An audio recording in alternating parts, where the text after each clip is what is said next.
passe l'artiste. Super, encore un but sensationnel.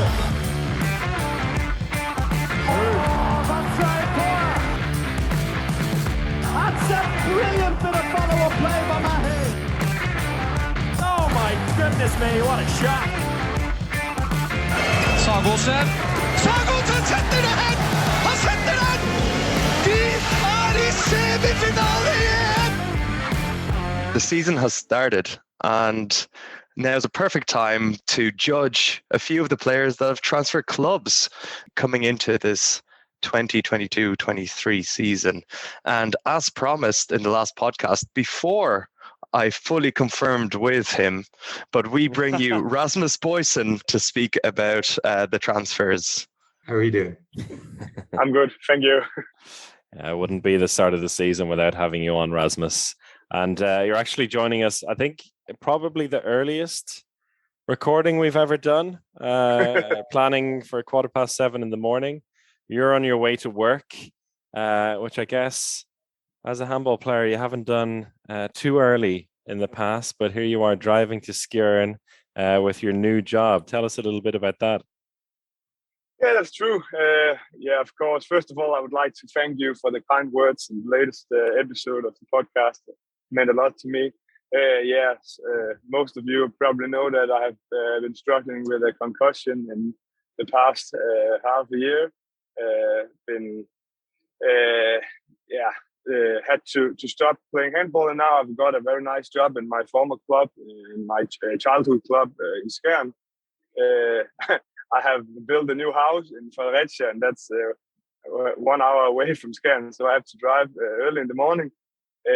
So that's something new, but I really like the new job. Of course, I would have preferred to play some more years, but now a new time is coming, and yeah, that's great. And it's an exciting time for Skjern, right? Started off the season with a big win.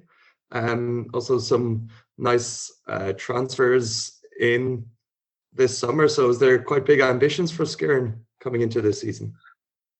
Yeah, I think so. Furthermore, we have reached the group phase in the European League, and also reached the quarterfinals in the Cup. So until Christmas, we are in 3 tournaments. That's great for Skjern.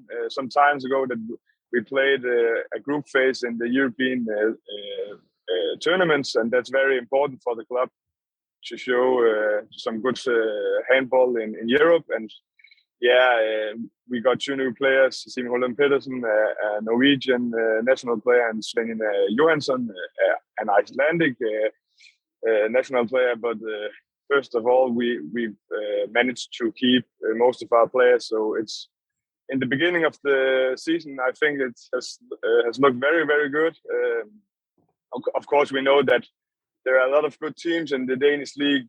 We'll probably talk about some of the clubs now, but of course, in Skjern, we always want to reach the semifinals in the Danish league, and the ambitions are great. So I'm really optimistic, but we know that there's a lot of big challenges ahead of us.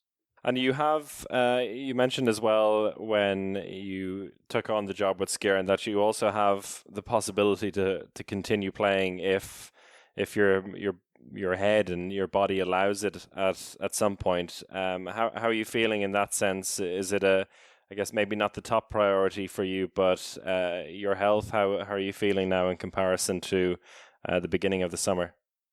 It's much better now, but in relation to try to run, to try to get some pulse and everything like that, it's not very good. So that's probably the trigger for me. Every time I try to do something active, I get a setback. So at the moment, I'm not very optimistic regarding to play some handball again, but you never know. Hopefully things get better for you. But your head will always be there to talk about transfers, no matter what. That's one thing that I'm sure of. That's why we got you in here today. At the start of the season, we've actually seen some debuts from the players we're going to be talking about. but I've also set you a fairly hard challenge of narrowing down all of the transfers over the summer into a top 5. So what we'll do is I've gathered a top 5 transfers of the summer. Chris has gathered a top 5 transfers over the summer, and Rasmus, you've also gathered a top 5. And we will try to go through these top 5 transfers one by one. Some of them might be the same, some of them will be different, and then we'll also go into the very niche transfers that I know all of us want to get into as well. But maybe, I don't know, Rasmus, if you ranked your top 5 transfers, I don't think I gave you that specific instruction, but your 5th most impressive signing of the summer. I think that's could be Mads Hoxer. Mads Hoxer is Danish. He's a Danish right back joining Aalborg from Mors Thy. He is not that old, and he has a very, very good potential to be one of the best right backs in the world, I guess. Of course, when talking about Aalborg, a lot of guys would mention Mikkel Hansen as the top transfer of the season. But in my opinion, it's even better for the team to get a player like Mads Hoxer, because he's a very all-round right back who has great skills both defensively and offensively. He can play defensively both on the back and in the middle. That's very, very good for right back. And offensively, he's supposed to be one of the best right backs in the world in like 3 or 4 years. And he has already shown, I think, in the Super Cup and in some of the matches in the preseason that he's up for the task. Mads Hoxer was actually one of the players that I really wanted to squeeze into my top 5. I didn't in the end, but I've also been really, really impressed by him. He was part of that Danish underage team in the Junior Youth World Championships that I think got 2 bronze medals. I think he was very impressive in those championships, and he outscored Mikkel Hansen in his debut for the season. So obviously the better transfer. But that's very exciting talent. It feels like, particularly for Aalborg this season, they might have learned a few lessons from last year as well, and one of those is having a bit more depth in the squad and depth in the backcourt in particular. And in that right back position, it's always handy to have another very talented player. And alongside Lucas Sandell, I think they have they're adding that depth now to make themselves a real challenger this year. Yeah, I agree, and they also had to grade the right back last season with Martin Larsen, but he got a severe injury and is out, so they had to do something on the right back. Yeah, and it's nice to see a kind of a mix of youth into this squad. So, we've seen these super squads being built up in the past, and, it's more traditional to have signings in their 30s going in, but to get this kind of mix of youth and experience into Aalborg, I think is important going forward. So, Chris, maybe you can enlighten us with your 5th most impressive transfer. Well, my 5th most impressive transfer actually is somewhat, staying with Denmark, but someone who's leaving Denmark. And I think this team, their departures may feature in all of our top 5 lists. It's GOG, who have lost Victor Hallgrimsson to HBC Nantes. And I've put him in at number 5 in my top 5 transfers of the summer. First of all, because I think he's incredibly talented goalkeeper. Well, not just talented, but already delivering at the highest level. And we saw that at the European Championship back in January for Iceland. We saw it as well with Georgi the last season. But not just because of the player that he is that I find it impressive, but also because of the player that Nantes are losing in that position as well, with Emil Nielsen moving on towards Barca. I was very tempted to have him in my top 5, but I've tried to avoid Barca transfers. I think that the 3 Scandinavian transfers they've made this summer in one package is a very impressive thing. but I haven't put them in my top 5. But I think what Nantes have done and what Nantes continue to do, to keep finding players to bring into the team when they are themselves a target for the bigger dogs, is very impressive. And I think they've done a good bit of business here to bring in Victor Hallgrimsson. Absolutely a good signing for Nantes, and a needed replacement. I think Nantes look very impressive going into the season, and we saw them actually beat PSG in the French Super Cup, and so some impressive business by Nantes. I think, I don't know, Hallgrimsson has been a little bit up and down for me in the champion. He has really impressed. He doesn't have the consistency that I would like to see from him. I don't know if you saw much of him in the Danish league. I did. I totally agree. He's much up and down, and I think that it's a good point that they have lost Nantes. They lost Emil Nielsen, and now I think they have a better duo. Maybe they have also signed Ivan Pesic, who did a very great job in the Super Cup in the French Super Cup, and I think that maybe they have the possibility to make some more subs in the goalkeeper position, because last season it was like Emil Nielsen or nothing.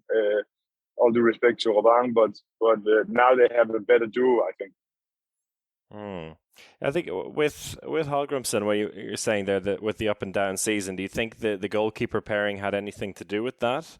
As with Bergerud in there, and maybe someone like Pesic is a better man to have alongside you, because he is, after all, still only 22. It's difficult to say, because when Bergerud got injured in the playoffs in Denmark, Victor did a very good job. So, but I don't know. It's difficult. Maybe the top level of Bergerud is higher for me than Pesic, so maybe he could get some more time in hand. So, Alex, who have you got for number 5? So you said you didn't have any of the Barca Scandinavians in your top 5, but I've snuck one of them in, and that is Jonathan Karlsborg. On paper, he might be the weakest player out of the 3 Scandinavians in terms of standing in world handball compared to Hampus Vana or Emil Nielsen. But I think what Karlsborg brings to Barcelona is that he fills a quite important gap. Because for a while, since basically Aaron Palmason left, they haven't had a multi-dimensional left back. So they've had, someone like Timothy Nguesson there, who's just, a random rocket. He goes in there. Langaro hasn't quite been good enough. They've had to play Sindrich in that left back position. But with Karlsborg, they're getting a very good shooter from 9 meters. They're getting a playmaker at that left back position, because that's probably quite an underrated part of their game. And they're also getting a very, very, very good central defender to also replace Ali Zain, who moved on to Bucharest, Dinamo Bucharest this summer. So he fills a lot of Barcelona's needs for the coming season, and they're already a fantastic team, and I think he just complements the existing squad really, really well. I totally agree. I actually talked about Karlsborg in another podcast, in a Danish podcast, and I think when talking about him, a lot of fans from Barca and so on, they don't think that it's a top transfer for Barca, but I think that it's perfect for them to get a player like Karlsborg who can contribute in different ways, and also with the new rule with the fast center, he can run a lot together with DKM. I think that they can play very fast with him, and like he has a lot of great possibilities to contribute. I knew the two of you would be such big fans of Jonathan Karlsberg, which is why I didn't put him in my top 5. Originally, I had him in at number 3 on my list, but then I was like, you guys are just going to talk about him anyway, because I know you're both big fans. So I decided to drop him out. But yeah, really, as you two said, I mean, he fills a need for this team, which has very few needs, I would say. And yeah, he's only going to make them better.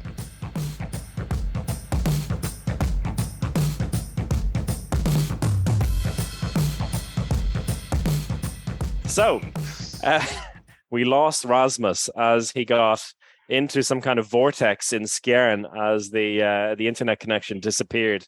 And we were recording at around 7:30 at the time. It is now in the morning. It is now just past 9 o'clock in the evening. And I must say, if you hear a difference, particularly in my voice, I think in all of our voices, but particularly my voice, because that was just after I'd woken up. Now, I've just pulled myself away from a flyering pub crawl, is the only way I can call it, with a bunch of artists around the city of Gothenburg and a couple of pints in. So maybe my voice is slightly different, a bit more jolly than I was at 7:30 this morning. But we'll take it away with Alex and his 4th choice in the top 5 transfers.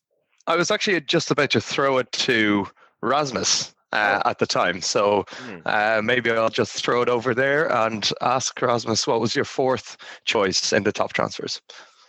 My 4th choice is actually maybe a surprise for a lot of guys, because it's Oscar Bergendal, who joined Stuttgart from GOG.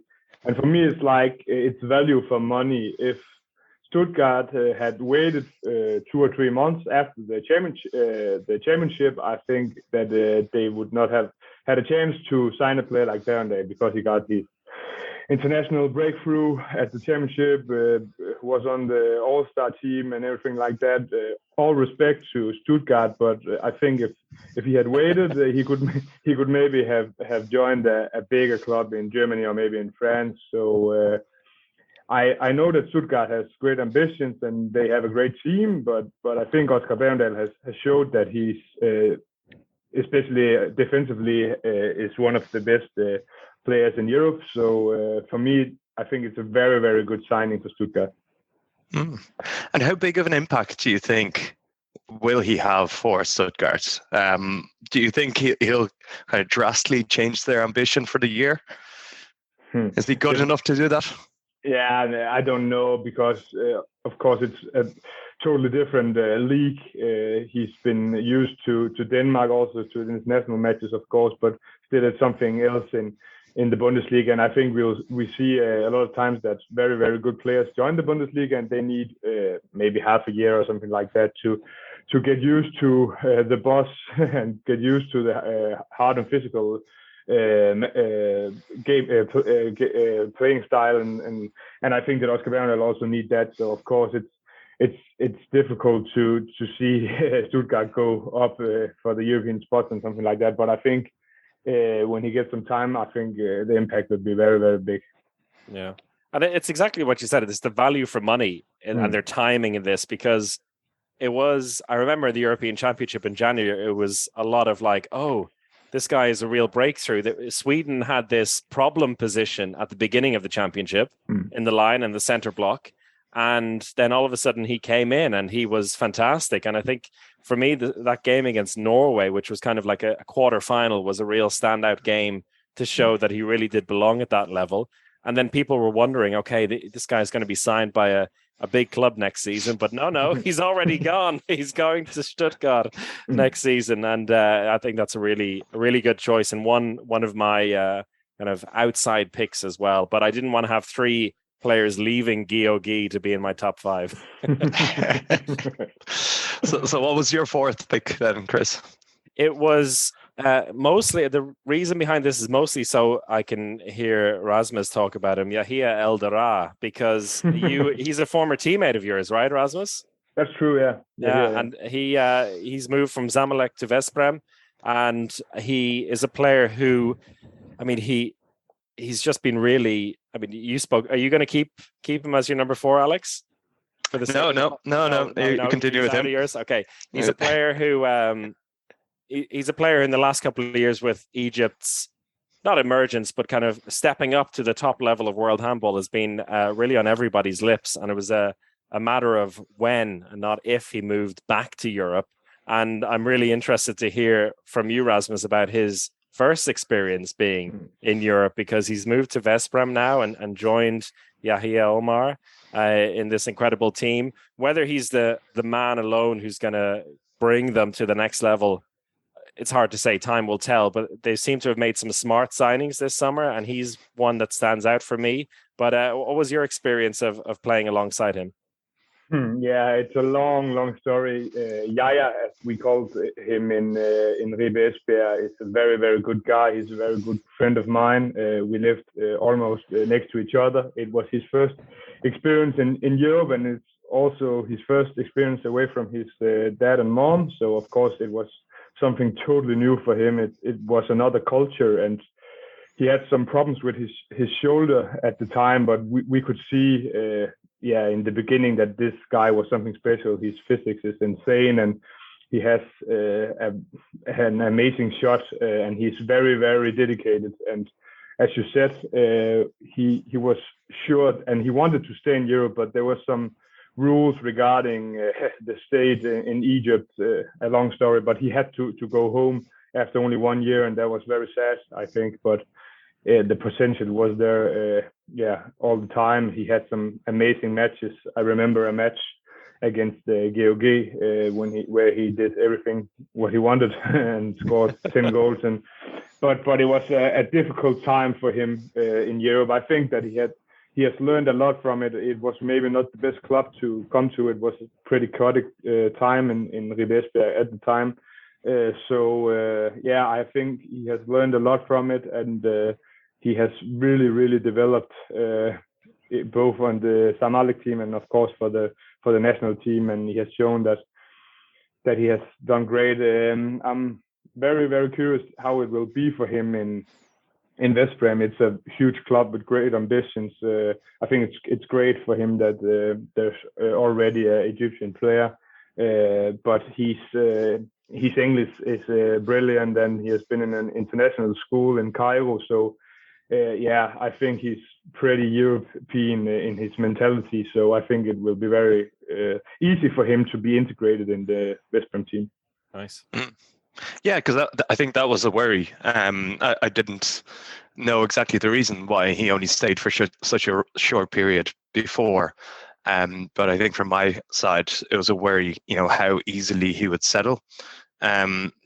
Also going from Egypt to Veszprém, which is, Hungary, and it's also quite a small town. Okay, it's close to Budapest, but it's a really different way of life. Obviously, having Yahya Omar is going to help.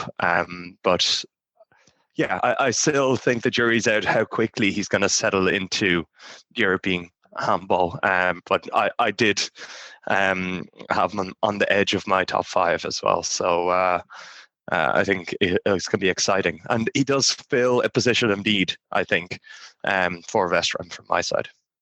My number 4 is actually, it was a pick between 2 former Meshkov Brest players. Obviously, Meshkov Brest, a team that has lost a few of their stars due to their inability to play in the Champions League. And 2 of those stars are Mikita Valepau and Stas Kuba. So Valepau is the person I left out. I think he's an absolute goal machine, but Veszprém do have Marguch on that right wing, who has just been fantastic for them over the last couple of seasons. So due to that, I included Stas Kuba, because this is an absolutely wonderful signing for Montpellier.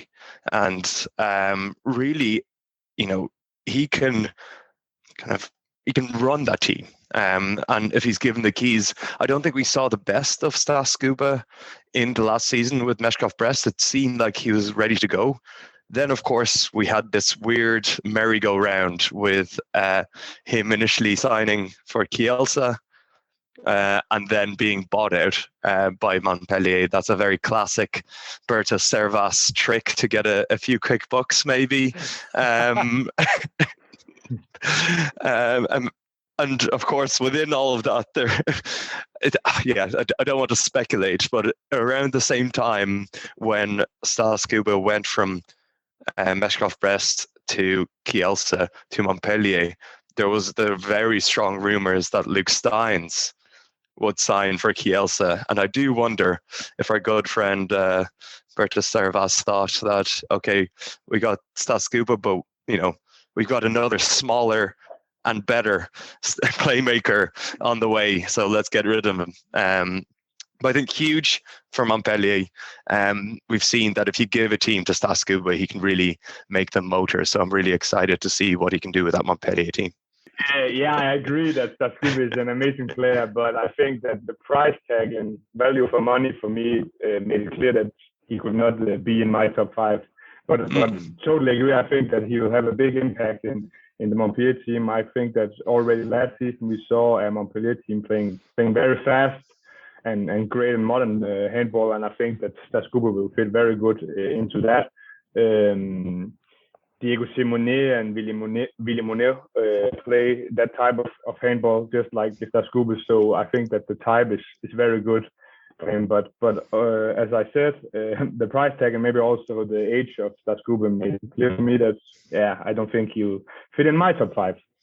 It's interesting because usually Montpellier are so smart in the way they do business as well. Like they focus a lot on young players and raising them up, and then the odd international player coming in. But that doesn't really fit with that. I think maybe, I don't know, it was just too tempting for them, and they decided to splash the cash. I think they were just worried because they weren't good last year, Montpellier, and I think they just needed to make a statement signing. And there was the worry about Simonet leaving as well, right? Yeah, there was the maybe playing in the mind, but and now they sold Valenius to Kiel, so now they got the money from him. So I think that in the end it's maybe even. Yeah, for sure. And I think Valenius was actually a really good signing for Kiel. I was very impressed by him last season in his limited time that he got on the court for Montpellier. But last week he had very limited time in the Super Cup with Kiel. Did you see? He comes on and gets a red card. I was straight away.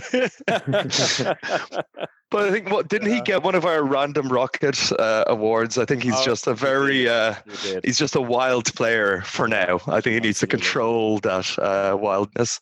I like him a lot. Yeah, I like him a lot. So who have you got at number 3 then, Rasmus? That's also a West Brom player. I think that Dragan Pishmalbek will have a great impact in West Brom. As you said before, Chris, I think they have done some great signings, and he's for me the best. I think that he's probably a little bit underrated. He has great skills both offensively and defensively, and he has already shown also for West Brom, also in the CEHA League Final Four, that he's a great player. I think Nantes will really miss him this season. Just a great player. Yeah, I just love the way he manages to hold on to every single ball that comes his way. He's got hands like very few other line players. For such a big guy, he's got a really good feel for the ball, and a real fighter as well. I like him. And this is a weird one because from my perspective, because fit is probably, and the team's need is how I shaped my view on things. And, West Brom didn't necessarily need an extra line player. They have 3 already. One of them a defensive specialist in Adrian Chipos, one of them an offensive specialist in Andy Nielsen, and Blaž Blagočintek being the two-way force there. But in the Final Four last year, we saw that, when Blaž got his red card, West Brom really had no other options because they required to do way too many defensive substitution to accommodate Andy Nielsen, and then Adrian Chipos was just not good enough in attack. So I think Peksanbeck may not be as good of a defender as Blagotinšek, but I think he is a better attacker as well. So it gives him another dimension within those line players. And it could be quite an exciting opportunity for him. Yeah, and for me, it looks like that Momielic don't have a big role for Blagotinšek. It seems like in the first matches of the season that he's playing a very little role. So let's see. I think that maybe Momielic wants Peksanbeck to take that role to have a player who has great skills both defensively and offensively. It's because he turned Serbian. Yeah. Maybe that's the point. Yeah. What about you, Chris? Your top three. Number three. I'm actually number three. I'm going to go actually with a Serbian, maybe a little more Serbian than Dragan. Lazar Kukic. I've given number 3 to, and moving from Benfica to Dinamo Bucharest, and I really like the summer signings of Dinamo Bucharest. The players they've brought in, like Stanislav Kasparek, Vyacheslav Bojan, one of your favorites, Alex, from the Zappers, Ali Zayn as well from Barca, and Kukic, who I think is just a phenomenal player. Like, I've really, ever since January in the European Championship, paid a lot more attention to him, because he just ran that Serbian team who had so many difficulties at the European Championship. Even though they only lasted 3 games, I was really, really impressed with the way he played, and he definitely deserves to be at the Champions League level. And I'm excited to see what he does with Dinamo, because I think they've matured definitely as a team, and the players they've brought in over the last few months in the summer. Lazar Kukic was also a player that I've looked at. He didn't make it to the top 5 for me, but it's the same as Bojan. I think that Dinamo Bucharest has made some very, very good signings. I think that Lazar Kukic showed both for Serbia in the national team and also for Benfica that, he's a modern playmaker who really is a good player who can create speed, and that's just in the new with the new role change of rules and everything like that. We'll see more speed in handball. It's more and more important, and Lazar Kukic has that. Yeah, and it seems like this Dinamo Bucharesti team is going to be an actual force this year. They really have a strong squad, as good as any of the top teams, and a coach who we know is an absolute master in the Champions League. So going to be exciting to see them this season. So my number 3, and this is probably a stage where some of our picks start to converge, and I think I would be surprised if all 3 of us didn't have this player, and that is Nadim Remili going to Kielce. Mm-hmm. He's my number. He's my number 2. He's not on my list. Not on the list. Good. So he's my number 3. I think he goes in. He's just a top player. We've seen him really grow into a leader with France and PSG, and he's one of those players that I think Kielce signed 2 years ago that you forget a little bit that it's a signing for this season. And he's faced a little bit of injury in the preseason, so we haven't seen him in action too much yet. But he is there again for 2 reasons. I think the centre backs of Kielce, I'm still not fully comfortable with. They have 3 youngsters in Thrasterson, Daniel Dushabayev, and Elenichek. There's a lot of potential there, but it's just not certain there. And then they have Karacic on the other side, where we all know who Karacic is, but at this stage in his career, I don't think he has the heights. He can reach the heights that he reached with Vardar before. So there's a bit of lack in that centre-back position, which Nadim Remili can give a different dimension to. And, of course, he can be just that. We're used to left-backs and centre-backs switching all the time. but that's just completely rare on the right side. And I think that's something that Kielce can have this year with Alex Dushabayev and Remili having that really dynamic backcourt. So that'll be really interesting to observe. And he's just a fantastic player. Yeah, that center right back combination really fascinates me as well. I think that's going to be, as you said, it's going to bring a new look to it. I mean, we've seen both players play in the center before, but now they have someone beside them who is at that level. And I really liked, I think it was Alex Dushabayev himself said, like, when they signed Remili, or when they were talking about signing Remili. No, it was Bertos who said it to us. Bertos told us, yeah. He was saying, like, the signing of Remili was like, this is a real statement. Okay, we want to win this competition. And Alex wanted someone like him to be there as another left-hander. So, everything you said besides that, I agree with. I'm really interested as to why Rasmus couldn't find a spot for him in the top 5. Yeah. And I totally agree. Nathan Remili is a world-class player. That's for sure. But I think that Kielce has that many players that it's difficult for me to see that the impact is as big as for my other choices. So that's the reason why if Nathan Remili gets injured or not perform as we think he will, they just have another player who can do maybe as good as that. So that's the reason why I didn't take him. So who? I don't know about that. So no, I'm not convinced. But I mean, there's let me see 5 spots. But who's your number 2? Or number 3? No, you're number Rasmus, 3 then, Rasmus. Yeah.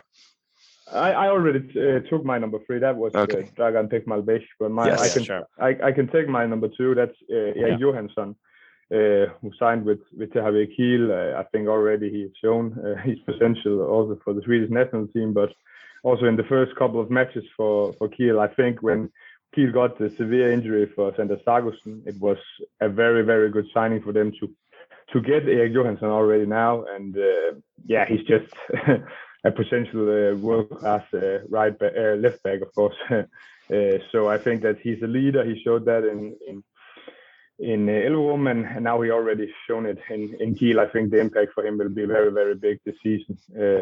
I think that's a great signing for them. Also for the future, of course.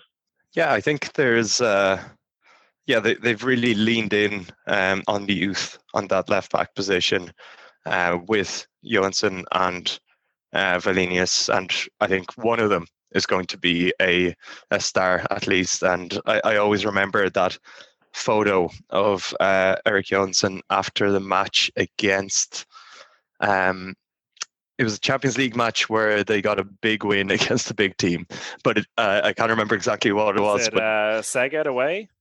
Was it Szeged away for when he was playing for Elverum? And I think he scored like 9 goals in that game, but the picture was him sitting in the dressing room with ice packs on both knees, an ice pack on his shoulder, and a head bandage around his head.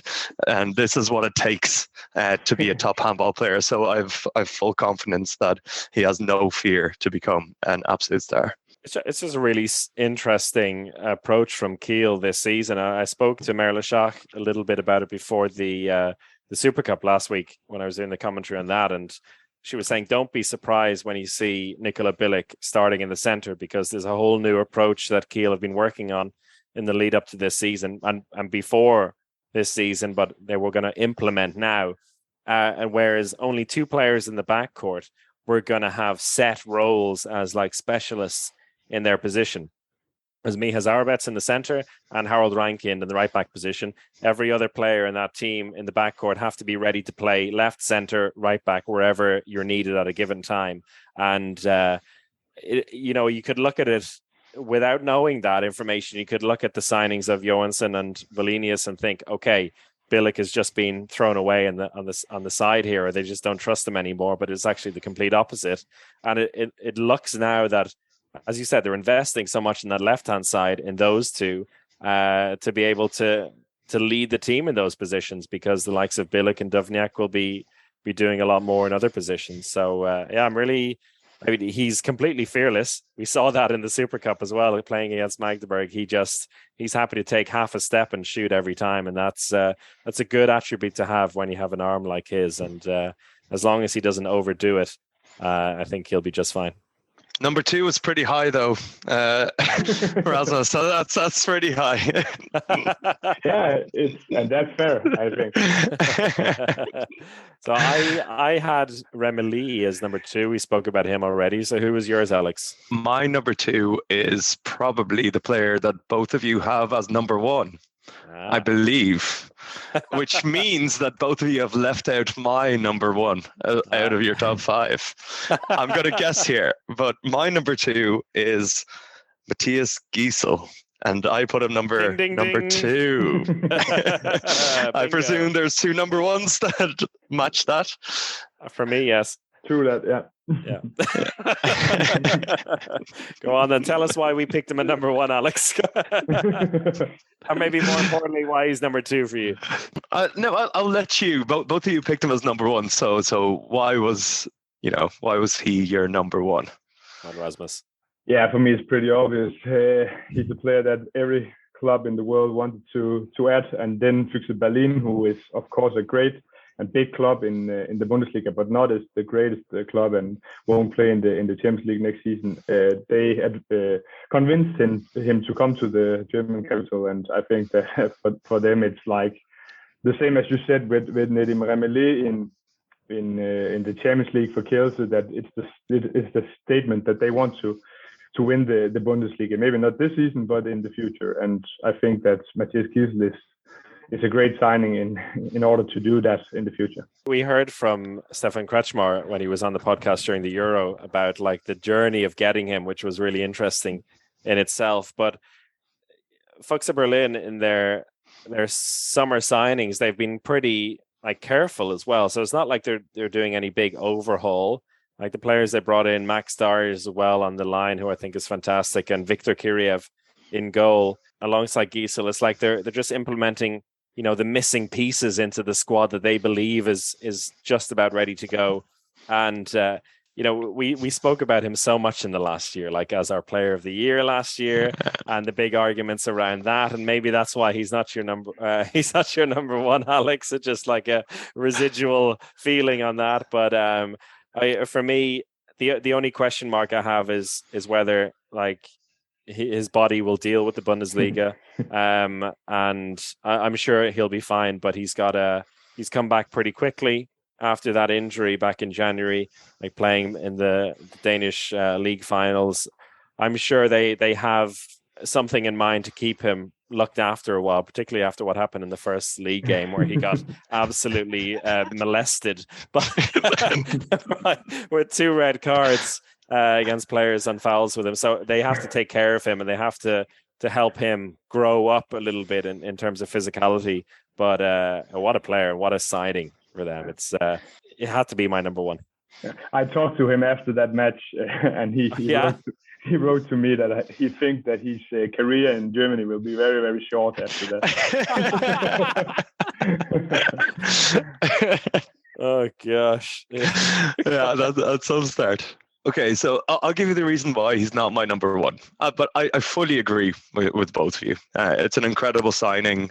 It's a huge surprise, I think, that Füchse Berlin got him. But we spoke to Stefan Kretschmar, who gave us the lowdown on how he managed to bring himself into the prime position for the Matthias Giesel sweepstakes at the time. But for me, it's more about excitement for me, because I kind of just know that Matthias Giesel will be very good, and I know, and he has a bit of time to do it, because the expectation, I feel like he's just exceeded expectations so much at such an early age that he has time. If he's not very good this season, no one's worried. He's going to be good, but if he has just an average season and he doesn't kind of light up the Bundesliga, I don't think I'll be worried. For me, there's a lot more on the line with Mikkel Hansen going to Aalborg. I think it's something that I'm excited to see, and that's why he's my number 1. You're going for the drama. I'm going for the drama outlook on this one. Okay. You know, that the prince returns to Denmark after 10 years so he can get a good tax break. And and he's coming back from a life-threatening illness. And it's really amazing to see him already playing matches to start off the season. So I'm really happy that that got resolved relatively quickly, and hopefully it will be all good into the future. And just thinking about it, Mikkel Hansen, he's never played in the Bundesliga, and he's also never won the Champions League. And that is just, for one of the greatest players of all time, there's so much legacy on the line of him going to Aalborg with this stack team that's ready to just win that Champions League. And I think there's something in him that will, wants to get over that last hurdle before all is said and done. And I'm just excited to see just how hungry he is with this new team. Before Rasmus gives his insight here, how happy you were to see him playing in league games already. Just how happy was the Skjern media and marketing department to see him playing games again already? Very happy. Yeah, that's not a secret. Of course, we play against him very soon in Boxen in Herning. So yeah, I think that will be great. Yeah, but of course he's a great signing also for the project in Aalborg. Of course, the ambition is to win the Champions League in the future, and when you have been in the final, you have to believe in that. And I think that the signing of Mikkel Hansen has also been made the club even more attractive to other players. Of course, also now with Niklas Sandin and Simon Hall in the future who will join the project. Yeah, it's just good for the project, and it's very good for Danish handball. But on the court, I don't think that my hope is, of course, that he will do great also for Denmark. But I don't think that he will in this season make a huge impact. I think Aalborg has a lot of great players, and as Alex said, he has had some injury, has some illness. He needs time also to play in Danish handball. It's something else than in Paris and in France. But of course, he's the greatest. For sure he's the greatest player in Danish history. So the expectations is very high, but yeah, we'll see. How much time has he got? To deliver. You said he'll need some time, but he's not a spring chicken either. Yeah, but the fact is that I think that many they missed the point that the Danish league is so strong. We also talked about when Aalborg signed Arne Palmerson that no one could beat Aalborg, and that was not the fact. Arne Palmerson had some problems, and he had said it himself that he had a difficult first season also with injuries and everything like that. And I could fear for Mikkel Hansen that it would be something the same for him this season. So we'll see. But of course, he already shown that, also that he's an experienced player who can help his teammates. Aalborg, they played with very few backcourt players in the end of last season, and they look very tired. Now they have a deeper squad. I think that it will be good for them in the end of the season this season. Before we leave it, shall we mention any players who didn't make our top fives but are worthy of a mention, Alex? I think there's two players, or at least two players, or two types of players I want you to mention. So one is a player who hasn't made their top five, but you think is going to exceed expectation. And another group of players you can mention is a player who has come in as a big signing and is going to perform under the expectation. And you can't say Vuko Borazan, who between the time of recording this morning and the time that recording this second half, we realized has had his contract cancelled with Zagreb for coming in fat. Is I believe that is the not Funnily enough, I was going to mention him as a player. I had him close to my top 5, but coming in fast.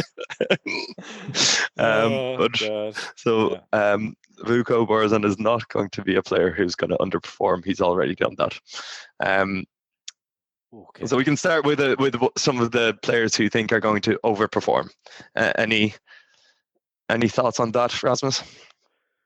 Difficult question. I think that Halil Jaganyak in Leuven will have a great impact. I think that they already shown in the first Bundesliga match against Melsungen that they could have a great season this season, and it looked like he already has been integrated very well in the new Leuven team with Hinze as coach, and they look very strong defensively. And I think that he's shown last season in the European League that he's a great player who can defend very well and also offensively have some power. I think some power that they need Leuven, and that could be a very good fit also in the Bundesliga with this kind of power. I think that he's a great player.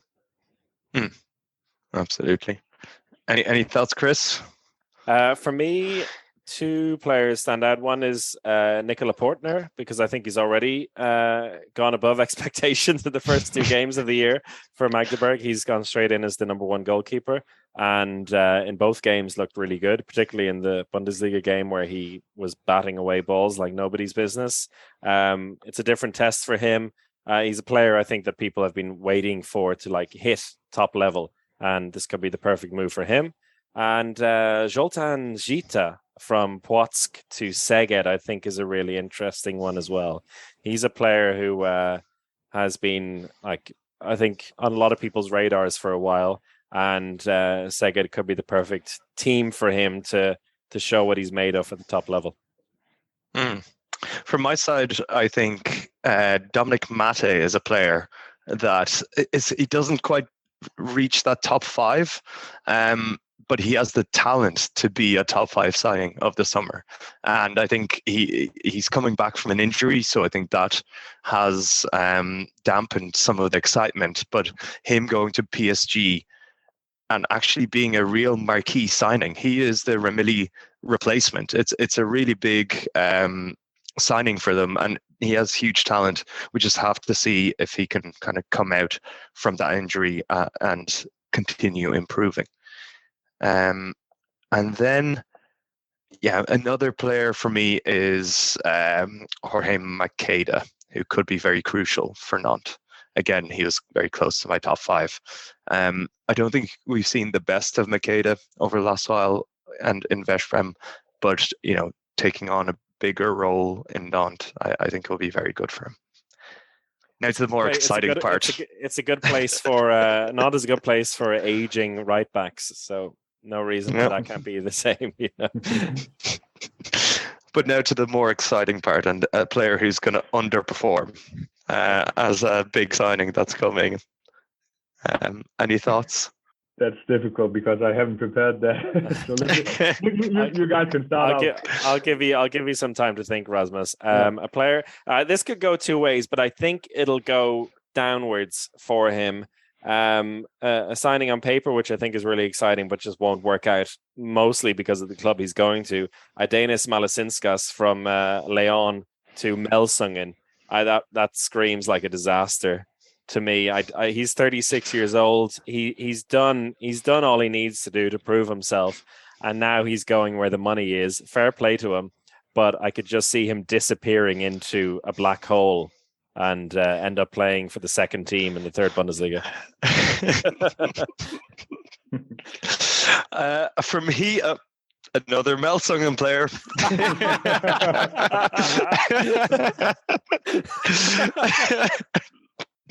Surprise, surprise. And that is Agustin Casado, who I think is a very talented player. And he's kind of rising up and kind of getting into that Spain team. But I just don't think the Bundesliga is right where he needs to be at this time. Not sure if his physicality is enough for the Bundesliga if he's ready to play at such a high level. And I can see him getting a bit lost in this Melsungen team, which also has just a bunch of left backs. It could be a risk and it could be a pity. But of course, he was a player that was originally supposed to go to Meshkov Brest and had to find a solution, and that was Melsungen. Yeah, I agree. And also the fact that these kind of 1-year contracts, when he will join Veszprém in 2000, the year after, I think these 1-year contract, they are not so good. You need time to integrate, and after a year you have to go to another club that's just not a good fit.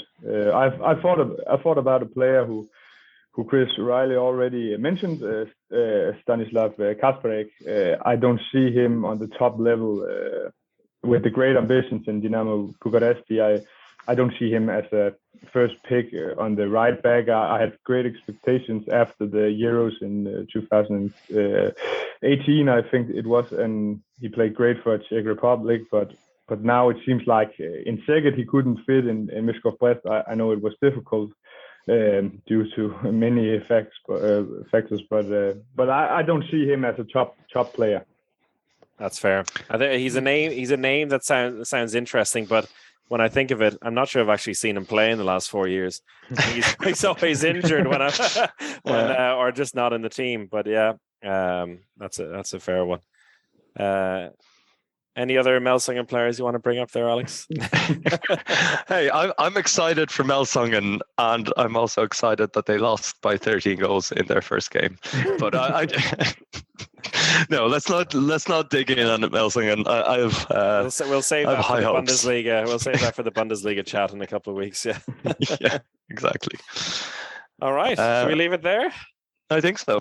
I'm sure we would discuss maybe another 10, 20 players if you let the three of us to it. But I think we've covered all the big signings, and I'm pretty excited for a pretty exciting season.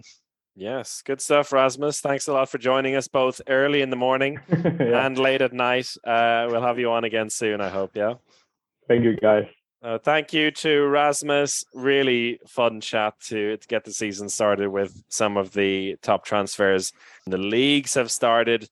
The Seha League happened, but I mean, if a tree falls in the woods and nobody's there to hear it, does it even fall, or did it even happen? That's what I'm wondering about the Seha League at the moment. But well, maybe we can talk about that when the new season starts at some point as well. But for now, thank you to Rasmus Boysen. Thank you, Alex Kulesh. Thank you, Chris. Thank you all for listening. Goodbye.